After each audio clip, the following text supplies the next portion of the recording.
มันคือสีนอนยากมันนี่นะสิได้ลิ้นมืดคืนมันจะนะ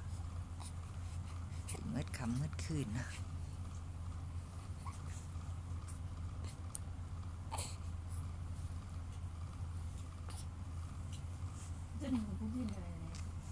กินหลดเป็นอย่างกินหลดนะเป็นอย่างไรเป็นอย่างไรบ่อยากพอใจไว้จิตใจมันเป็นอย่างไรเดี๋ยวนี้โอ้ทั้งเมียทั้งลูกไปอาบน้ำนี่นะชิมเลยวะนี่ไปจะกินมันจะเป็นอย่างตัวดีเจ้ามันนั่นดีกินดีนะมันหัวมันเลยเขาจะไปกินหัวมันแล้วจะกินอยู่นี่ว่าเดี๋ยวเอาไปหนอกจะมาลูกกันทีนี่นะนี่อันนมเคยนี่ให้มันกินไม่จับเอาเกี่ยวมึงเปื่อยนมไปจังมึงเปื่อยเองหนาวมันโอ้ะมันจะมาออกลายแต่นมเมย์แล้วนะนมเมย์จะมาออกลายลวงแต่นะมันออกลายเมย์นะออกลายนะโอ้โบอยากกิน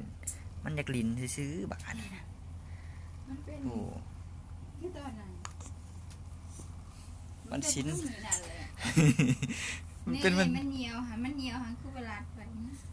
เจ้ามือเหนียวใส่เต้านมป้าตัวหอดฟี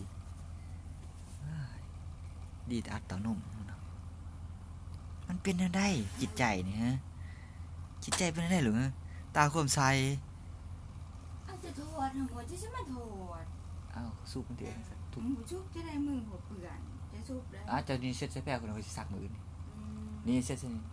มันจะมีหมดบนหนาวจะออกจะหน่อยนี่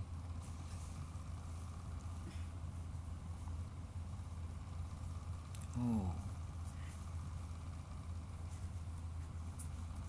มันมีในจิตใจเนี่ยได้เนาะ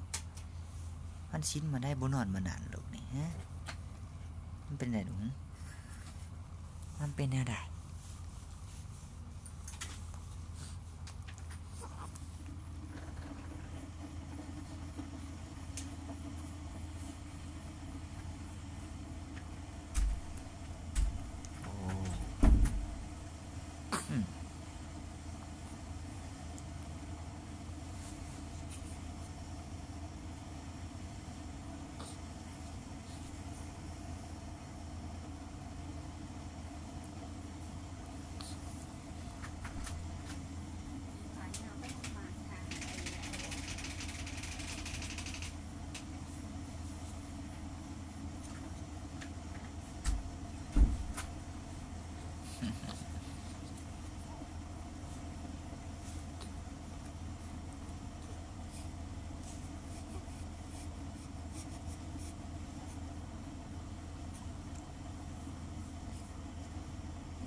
เป็นอะไรเป็นอะไร